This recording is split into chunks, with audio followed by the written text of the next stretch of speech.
Hello, Year 9. This is Mrs. Doughty with you for these 3 sessions this week, starting January 11th. Today should be, when you're watching this, Monday, January 11th, 2021, and we're studying Romeo and Juliet. Now, I'm sure your teacher will have already told you, but in case they haven't, you may be wondering, why are we recording these lessons? Why are we not just doing them live? You're still going to see your teacher twice a week minimum to be live and check in. However, we did decide as a team that we would record the lessons for 7, 8, and 9 simply because some of you have one computer in your family home. Some of you maybe have siblings. And this means that you can listen to this recording during the time when you should be during your English lesson. Or if you need a bit more flexibility with time, you can listen to it or do the activities when a time suits you best. And it also means that we have the resource that if you don't understand something, you can look at it and listen to it or read it whenever you like. Now, I'm going to talk through this PowerPoint. You can turn the sound off though if you'd rather just read it, okay? But I will read it to you and I'll help you through it and walk you through it like we would in a normal lesson, except when it's time for you to do an activity, you need to pause the PowerPoint. So you have the power to do that when you need to, okay? So you'll still meet your teacher twice a week or more, but we're also aware that families might be sharing IT, and this will allow you to watch the lesson at another time when necessary. And just in case you all forgot what I look like, that's me there, holding my lasso of truth, okay? Romeo and Juliet, possibly the most famous couple of all time.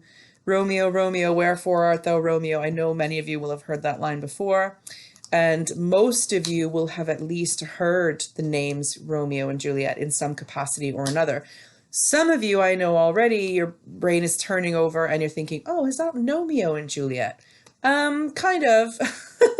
Same story, different characters. Not really the same story, kind of. Okay, so I'm Mrs. Doughty and I'm going to walk you through lesson 1 this week.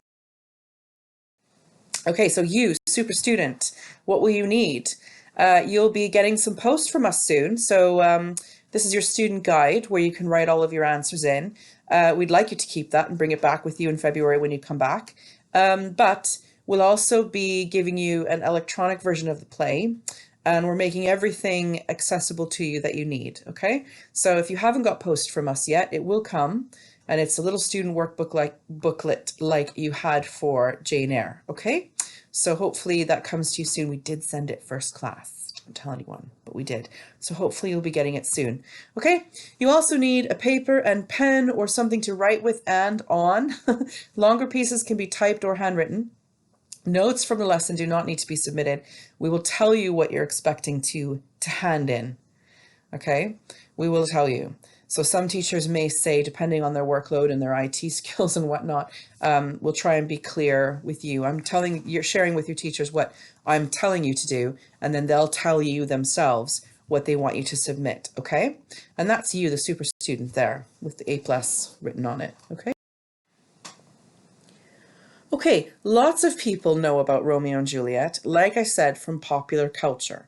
No, we will not be watching Romeo and Juliet in class, okay? Although you're welcome to watch it at home if you want. Just be aware there are some changes, okay? So this one, Romeo and Juliet in 1996, I'm proud to say, came out when I was a teenager, a very young teenager, mind you. So when I think of Romeo and Juliet, I picture an angel and a knight, because that's the Baz Luhrmann version. I think it's on either Netflix or Prime Video as well at the moment, but don't watch the whole thing yet. Okay, so there's that version. There's literally hundreds of versions. This is an earlier one from 1968. No, I wasn't born yet, but it is, again, a really, really famous version. And you'll notice too how young these couples look. Well, that's because in the actual play, Juliet's even younger than those girls look there. She's actually 13. And that was perfectly acceptable at the time to be of marriageable age. So I know some of you are 13 and 14. So whilst you're learning about the play, remember that the characters in it are not that much older, if at all, than you. Okay. There's a ballet the Northern Ballet in that case, but there is a ballet, a famous one, Romeo and Juliet, and the theme song for that is actually the theme song from, or it's been taken on The Apprentice. So I won't sing it for you now, but, and you're lucky because my class knows I would do it. The Romeo and Juliet theme song is on The Apprentice, okay? And here we have another one, okay, from way back in 1789, and another one from 2008. So as you can see, there's loads of versions, and that's only 5 out of hundreds. And it's usually produced year on year on year in different theatre houses everywhere. So the key question for us is, why is it still so popular? There were hundreds and thousands of plays written at that time in the late 1500s. So why now are we still studying, and why do so many theatre companies still put this on? Because clearly there's still audiences out there that want to see it. So what I want you to do now is pause the video and write down a list of things that you think you already know about the story of Romeo and Juliet. So you pause the video and write down a list of things you already know about the story of Romeo and Juliet. Potentially, if you're listening with someone else or someone near you, you can tell them verbally as well. Tell your parents, tell a sibling, tell your pets, okay? But you pause it and write down what you think you already know. Okay, so we're going to be studying Romeo and Juliet by William Shakespeare, and it's perhaps the most famous play by the most famous playwright in the world. There isn't any other play that has taken over the popularity of Romeo and Juliet. Okay, and there he is there with his cool little earring. So there you get a representation from the Cambridge version of Romeo and Juliet, which we would be using if you were in school, and a representation of him there. Okay, so we've already studied 2 plays by Shakespeare. You'll have studied A Midsummer Night's Dream in year 7, and then you studied The Tempest in year 8. Now in class, we would have made you do this in pairs, but again, pause the video and make a list of the similarities between the 2 plays, A Midsummer Night's Dream and The Tempest. So there on the bottom, you have Ariel. You've got a love potion. Which play? Do you remember which play the love potion is in? No? Maybe? Then you get Ariel, the sprite at the bottom, right? No pictures of donkeys, though. And what about the map in the corner there? Why would that be there? Can you think of any similarities between The Tempest and A Midsummer Night's Dream?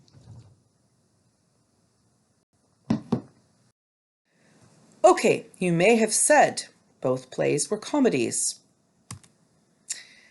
There was a romantic plot in both stories. So you'll remember between Helena and Demetrius, Hermia and Lysander, Miranda and Ferdinand. And I remember having taught this now for the 2 years since we've had it, my class always calling Lysander lasagna, which is quite funny, but not accurate. Nobody died in either story. Both plays have a happy ending, which is always a key marker for a comedy, and there's confusion around who characters really are. So in A Midsummer Night's Dream, the love potion confused Hermia, Helena, Lysander, not lasagna, and Demetrius. And in The Tempest, Caliban thought that the butler and jester were important people. So there's often confusion about who is what, or who is who, rather. Now, I had a little map in the first slide, the slide before this, and it's because neither of the plays were set in England, and the one that we're studying now, Romeo and Juliet, is also not set in England. A Midsummer Night's Dream was set in, you guessed it, ancient Greece, and the characters in Tempest were from Milan and Naples. Both plays had magic in them. There was a love potion and fairies in A Midsummer Night's Dream. Ariel and Prospero in The Tempest had magic powers. Daughters had to obey their fathers in both plays. That doesn't really change, by the way, in this one. And when you don't obey your father, there are dire consequences. Aegeus, in A Midsummer Night's Dream, tried to force Hermia to marry Demetrius. And in The Tempest, Prospero didn't want Miranda to fall in love with Ferdinand. Okay, so we studied the conventions of a Shakespearean comedy. So there's a couple of pictures to prompt you. Okay, so the features of a comedy, really important you understand this because this year we'll be studying a tragedy. All right, Shakespeare wrote 3 different types of plays, which we'll get into in a minute. But it's really important that you understand the key ideas that must be in place to consider a play a comedy. So it usually has a happy ending, usually including a marriage, although not always, most of the time. There are no deaths. Very different to the play we're about to read. There's at least one romantic plot, because of course romance and relationships always wreaks havoc in some way or another. And 4, it involves characters who aren't kings or queens, princes, princesses, lords, or ladies. They are servants and tradespeople and characters who get into ridiculous situations. And there's confusion around who characters. Okay, that probably cut me off on the last slide because I switched them too soon. There needs to be a bit of a delay in between slides in case you wonder why I'm waiting a few seconds to talk. Okay, so the opposite of a comedy is a tragedy. And now it says to discuss this question with a partner, but obviously you don't have, if there's nobody there, maybe you've got a dog or a cat or a ferret or a tortoise, and you can discuss it with them. Otherwise, just write it down. If these are the features of a comedy, then what do you think the features of a tragedy are? So there are the features there, okay, that we just talked about. So now just consider, if that's a comedy, then what's a tragedy? So if a comedy has a happy ending, including a marriage, I think you can probably guess what the features of a tragedy are. So quickly make a note of that before we go on to the next slide.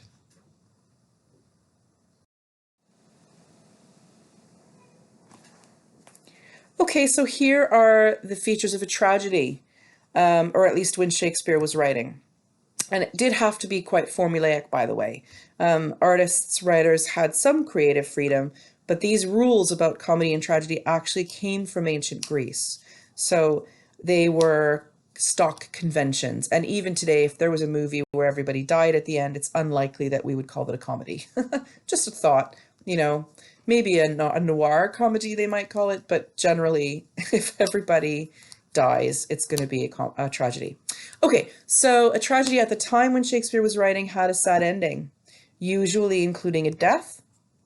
There are deaths in the play, and I'm going to go out on a limb here and say a lot of death. It's not usually just one character dying. There's usually, I'm trying to think of a Shakespeare play where only one person dies, and that's just not the case. Usually it's quite a few people.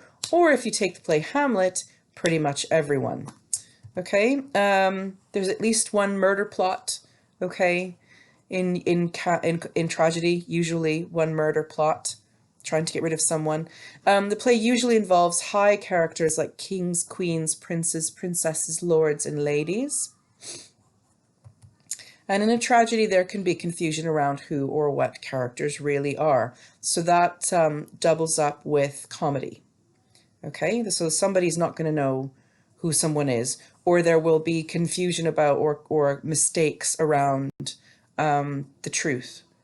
Okay, so people will not know what's going on, if that makes sense, and make really tragic decisions often because of that. Okay, so this term we'll be studying Romeo and Juliet. It's one of Shakespeare's most famous, like I said, and popular plays. It is a personal favorite of mine. I wouldn't say I have one favorite Shakespeare play. I like lots of them, but it is one of my top 3, definitely. Romeo and Juliet is a tragedy. These conventions can be found in a play, and we will study what makes a Shakespearean tragedy in more detail throughout this term. Our GCSE set text, it's worth noting, is also a tragedy, and I don't see that changing before you enter year 10 next year. So it's really important that you understand this. It has a sad ending, usually a death. There are deaths in the play. There is at least one murder plot. The play usually involves high characters like kings, queens, princes, princesses, lords, and ladies. And there can be confusion around who or what characters really are. You'll note that I'm repeating myself. Yes, I am. And I'm repeating myself because these 5 conventions you need to know and remember. Okay, so it'd be worth you pausing the video and writing these down, or maybe putting them on post-it notes and putting them around your workspace so you can refer to them later on throughout the course. Okay, I'm not repeating myself for fun, although I'm having loads of fun. You need to make sure that you know these things, okay? So, the word tragedy is a noun. A noun, you may be aware, is a naming word. Romeo and Juliet is a tragedy. It was a tragedy when we got not enough. I use these in the word tragedy, sorry, in a sentence. You'll hopefully know how you can use it too. So I might say it was a tragedy when we got knocked out in the last second of the game. The tragedy occurred on the East Coast at dawn this morning. It's a tragedy that we're not all in class right now, but one that I'm sure we'll all get over when we see each other again in February, okay? The word tragic, which is a version of tragedy, is an adjective. It describes something as being very sad or as part of a tragedy. So if I use those in a sentence, thankfully nobody died in the tragic accident. The radio played an oddly appropriate backdrop to the event, sounding slightly tragic. Friar Lawrence is one of the first people to find the tragic bodies of Romeo and Juliet. Okay? So tragedy and tragic come from the same place, but they mean slightly different things. Okay, so here are 6 sentences I'm going to read with you.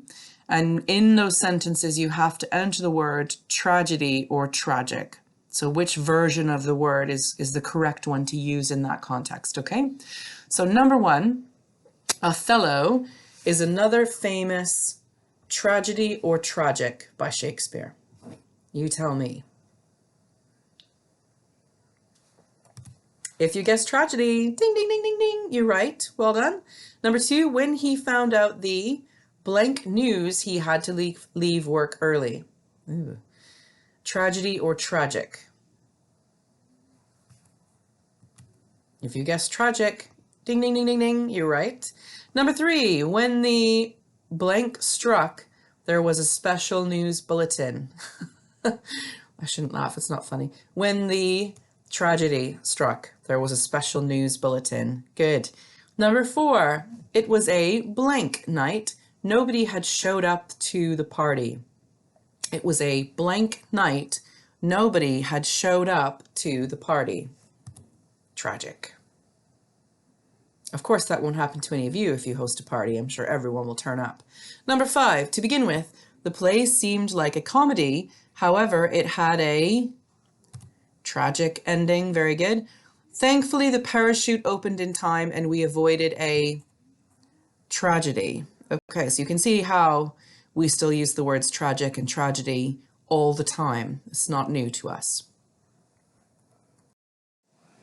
Okay, so if you have your packs and you've received your post from us, then that's fantastic and really well done, Royal Mail. We do suspect that it'll be there will be a bit of a delay though, because obviously with lockdown, everyone on the planet is buying lots of stuff from Amazon, which is being delivered. So it may cause a delay. Okay, so what I've done is I have cut and pasted this document into the PowerPoint. So I'm going to read it with you. If we were in class, I'm sure myself or another teacher would ask for volunteers to read, so you don't have to hear the teacher's voice all the time. But since this is recorded, I will read it with you. The key is with you, not for you.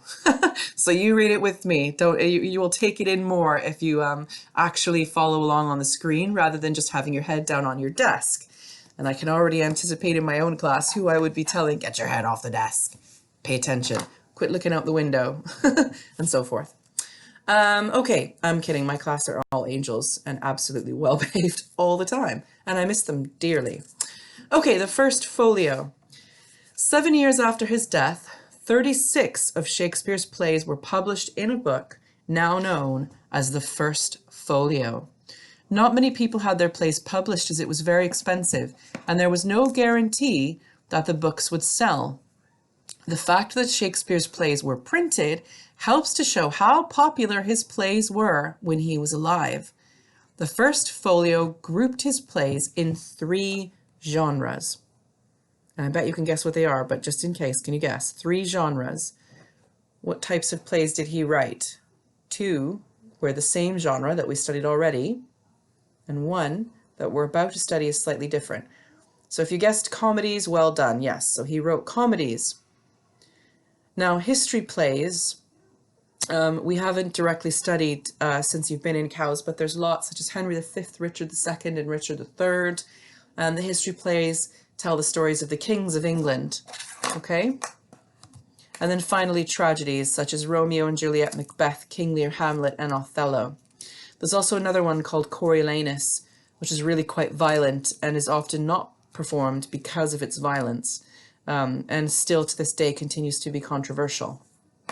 Macbeth, if you were performing it in a theatre house, you would not say that you were looking at Macbeth. You'd say you were performing the Scottish play. Does anyone know why? Macbeth is considered unlucky.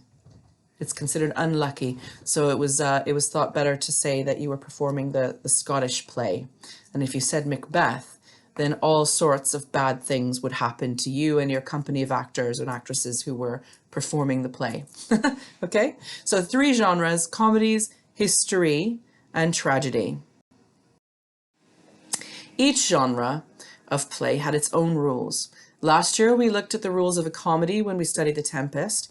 This year, we will find out more about the conventions of a Shakespearean tragedy, and there are a number of different features that make a play a tragedy, and Shakespeare was a master at writing in this genre. I would argue that he's quite funny as well, but his tragedies are perhaps a little more famous than his comedy. Okay, so Romeo and Juliet, Shakespeare wrote during the Elizabethan era, from 1558 until 1603. No, I don't remember that far back. I wasn't born. And into the Jacobean era, 1603, 1625, until his death in 1616. Romeo and Juliet was one of his earlier plays and was probably written in 1595, around the same time he was writing the comedy A Midsummer Night's Dream. Even though the play is a comedy and one a tragedy, the 2 plays have a number of similarities. They're both set in Europe.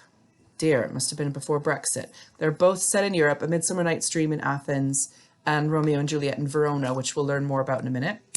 They both have fathers who tell their daughters who to get married to, who to wed, Aegeus and Lord Capulet. Girls, would you like it if your dad or father figure in your life picked out your future husband or partner? Probably not. And both contain love plots. However, the 2 plays end in very different ways. While A Midsummer Night's Dream ends with all the couples getting married and living happily ever after, Romeo and Juliet ends with the tragic deaths of the 2 main characters. Now, personally, I do not like, as a teacher, giving away the ending of a book before we read it. I never do that, except with the exception of Shakespeare sometimes. And unfortunately, well, I think it's unfortunate that Romeo and Juliet Shakespeare himself gives away the ending in the prologue, which we'll be looking at later. So we know before the play begins that the main characters are going to die. So you might wonder why. Why would an author give away the ending? If we're going to get all emotionally invested in these characters and root for them and see how they fall in love and all the problems that they have, why would anyone want us to know that the ending won't be happy? What does that do to us when we're listening and watching the play, I wonder? Verona. Okay, so this is the city where it takes place. I have a map to show you later. As we've seen, Shakespeare enjoyed setting his plays outside of England, where his plays were performed. By setting his plays away from home, Shakespeare invited the audience into a new world of his creation and gave them a chance to escape their hard daily lives during their time in the theatre. Romeo and Juliet is set in Verona, Italy. Like Milan and Naples in The Tempest, Verona was an Italian city-state during the Elizabethan era. A city-state is an area that is ruled by a major city. Italy wasn't one unified country, but a number of small, independent city-states. The rulers of city-states had different titles. Kings, queens, princes, dukes, and lords could be rulers. The name changed between cities. But any of these titles could mean that you were the ruler of a city. For example, in The Tempest, Prospero was the Duke of Milan, while Alonso was the King of Naples. In Romeo and Juliet, Prince Escalus is the Prince of Verona, although there are two powerful families in the city called Montagues and Capulets, and they must obey the prince's laws. Due to the popularity of Romeo and Juliet, thousands of people travel to Verona even today to visit the city where this tragic event occurred. Okay, so now I want you to pause the video and write the answers to these questions.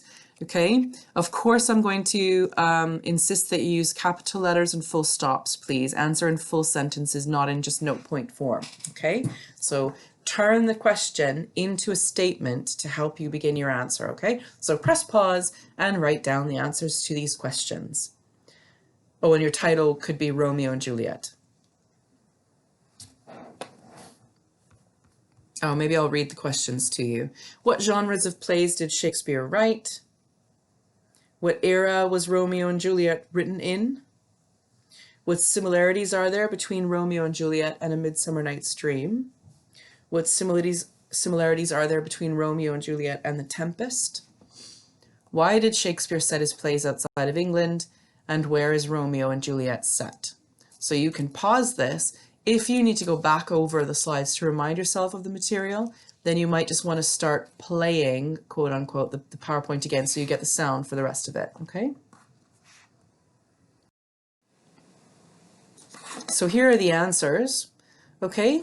So the answer to number 1, Shakespeare wrote 3 genres of play: tragedies, comedies, and English history plays. Romeo and Juliet was written in the Elizabethan era in 1595. Both Romeo and Juliet and A Midsummer Night's Dream are set outside of England. They also both have a love plot, and fathers want their daughter to marry a certain person. Both Romeo and Juliet and The Tempest are set in an Italian city-state. Shakespeare set his plays outside of England to help make them more interesting and exciting. An audience would feel more involved in a story, as it would take them away from their everyday lives, which could be difficult in the Elizabethan era. Obviously, they didn't have EasyJet and whatnot. And Romeo and Juliet is set in Verona, which you could have also written is in Italy. And here it is. Okay, so here we got a little map of Italy. Some people think of Italy as a boot, a large, long boot, and it's kicking. You can see the shape of the toe and the heel. It's a heeled boot, and the heel, a little toe, sorry, is kicking the kingdom of Sicily down there. My own family, I feel compelled to include, hails from the area of the Kingdom of Naples. So if you can see where it says Kingdom of Naples there on the yellow bit in the middle of the page, by Salerno, that's where my family's from. Yay! It's the little toe bit kicking the Kingdom of Sicily's. Okay, so back to Romeo and Juliet. There's Milan. There's Naples. And here in the north is Verona. It's quite close to Venice. Not right next door, but quite close to Venice. And Venice, you may know, is famous for not having a lot of streets. They have, well, they do have streets, but their streets are rivers. So you can take a little gondola, it's called, a little boat, from place to place in Venice. Verona, though, is just a bog standard, average, beautiful Italian city. And it's still, as you were told earlier in the PowerPoint, it's still visited by tourists even today.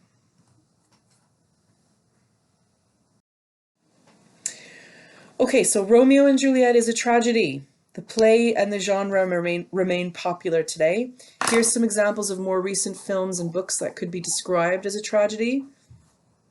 In a bizarre twist of fate, I can honestly say that I have either watched or read all of these. So The Fault in Our Stars by John Green. If you have not read this book, have a look. It's really, really good. And it's a really easy read. So I'd highly recommend that by John Green, The Fault in Our Stars. Really good book. Titanic, the film, surely you have seen it. If you haven't, do put aside 3 or 4 hours of your time and have a look. It's a famous movie. The Notebook by Nicholas Sparks, and The Great Gatsby by F. Scott Fitzgerald, and then A Monster Calls by Patrick Ness.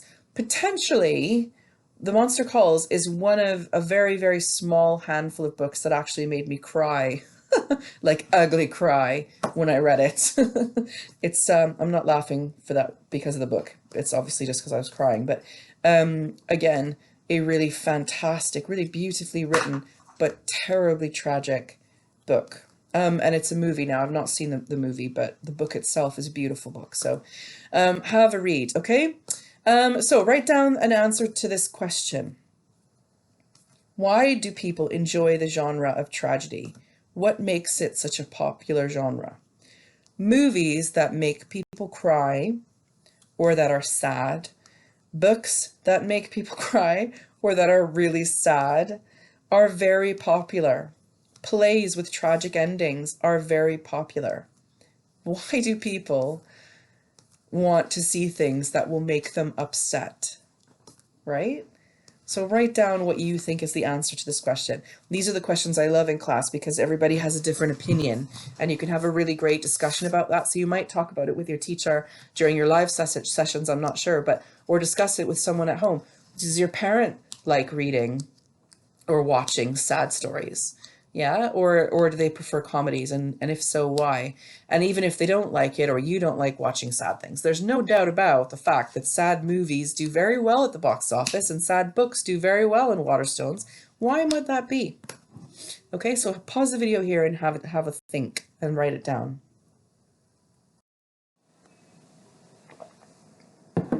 Okay, and finally, we reach the end, my friend.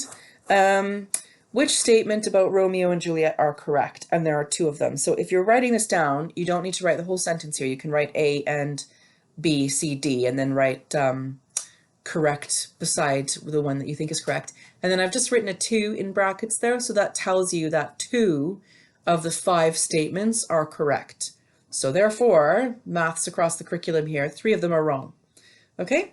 A, Romeo and Juliet was written in the Jacobean era. Not Jacobine, Jacobean. B, it is similar to The Tempest because both plays are tragedies. Romeo and Juliet is set in the Italian city-state of Verona. A tragedy is the complete opposite of a comedy. The two genres have nothing in common. Or E, Romeo and Juliet ends with the tragic deaths of its heroes. Now, some of those sound correct, but they're actually not. So only 2 of those 5 are correct. Which ones do you think they are? A, B, C, D, or E?